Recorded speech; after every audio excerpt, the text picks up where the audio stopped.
Yang pertama, soalan ni tak ada gambar relevan, macam mana nak buat. Yang kedua, tak ada review. Okay, yang ketiga, tak ada posting terkini. Okay, apa maksud 3 ni?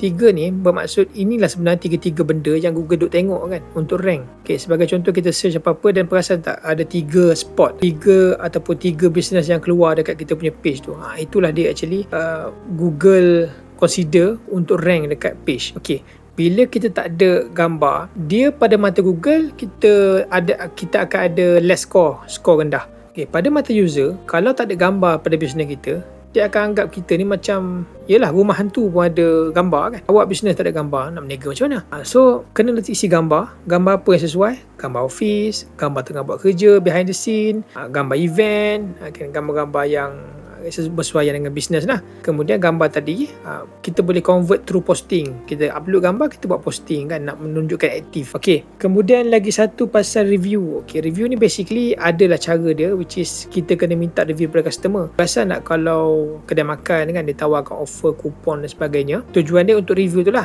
Jadi bila banyak review, kemungkinan untuk naik.